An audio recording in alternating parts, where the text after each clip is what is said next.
Guys, welcome back. Last week we saw a sustained break of this 4180 level that we saw was important, right? So as long as I know Friday there was a little bit of sell-off, but again, everything was overbought. So there was nothing very concerning about that sell-off except for the fact that, we know that bread under the surface is terrible. So that is still of concern, right? And that ceiling talks are kind of falling apart too. But regardless, right, technically, we still have this lower trend line as support, and we still have this breakout level of support. So as long as we stay over 4150, 4140, right, this entire move up is just gonna, use this trend line as support. And I still see us, moving up to 4300, right? And if 4320 breaks, then I can definitely see 4400, right?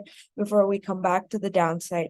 And on the lower end, you know that the level for me to get bearish itself is 4100, right? So I would say, like I mentioned, the 4140, 4150, that's a very important level for the market to hold over, because if it doesn't, then I'll have to reevaluate, the bearish scenario we discussed. But yeah, balls in the court of the bulls, right? And the bulls, right? We know we discussed how it was going to head to the 1.618 fib and reject. So far, so good. The bulls need the dollar bears to, follow through to the downside, and then everything should go according to plan.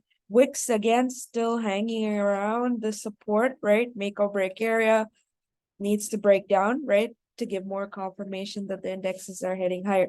With that being said, let's kind of look at this week's watch list. The first stock, right? We've played this before. We've had good results. And the first one is Amazon. And the reason for that is we knew that this is the downtrend line. We broke out, had 2 nice weeks, right?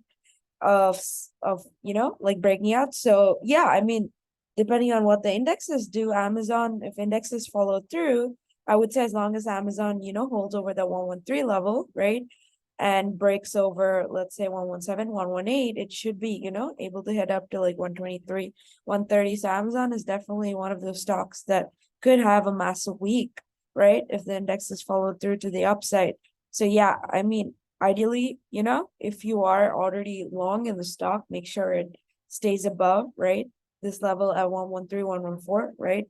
Because if it breaks below that, then sellers are gonna start taking advantage. So yeah, that's the first one that I had on this week's watch list is Amazon. And the next one I have is actually Netflix. And again, pretty similar to Amazon, except that, I think that it's already, broken out, just having its last fifth wave to the upside. So I would say Netflix, right? Let's move this line, right? Let's click on it and say that, hold on. Sorry. Yeah, let's click on it and extend the right line, right? So you can kind of see that we're just kind of still hovering under the downside of this. So, and that's very typical, in the final end stages of stock rallying, is it just tends to go higher under the trend line before it has a massive breakdown. So that, is in line with the bigger thesis that, Netflix could have a very nasty fall sometime next year, right? But yeah, for right now on Netflix, ideally I would, like it to get over 375 for it to kind of head to 400, right? But I would say if we go to the smaller time frame, right? If this is indeed a bullish count, right?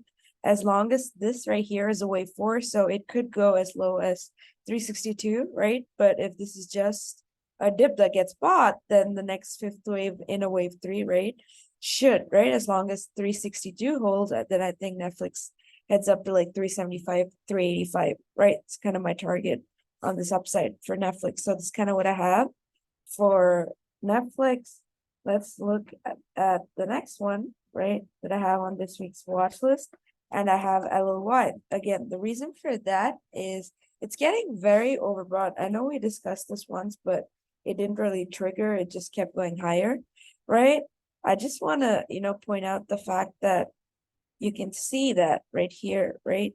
You can see on the weekly time frame that LLY is getting very overbought. So if not for this week, right, at some point in the next, let's say, week or so, it is going to top. And again, one reason, or is that getting very overbought, right? And the second reason, you can see this kind of the channel, right? It dates back to 2019, and the top of this channel has usually acted as resistance. And you can kind of see right now that we are, hovering near the top of the channel. So yeah, good impromptu, area for a sell-off, right? Down in the support weekly overbought level. That's the reason I have LLY on this week's watch list, something to watch out for, right? FSLR that we had last week could also be in contention for a continuation, right? But it's come back down to the support level, so it could bounce before it goes lower first. So yeah, just kind of look for a reshort. And the last one I actually had on this week's watch list is Futu. The reason for that being, right, this is kind of the channel. We broke out of this channel. It is pretty oversold, but yeah, I think if it breaks, stays below 38, the next significant level of support is around 36. So that's still $4, right? So yeah, you could look for a continuation sell-off in China names.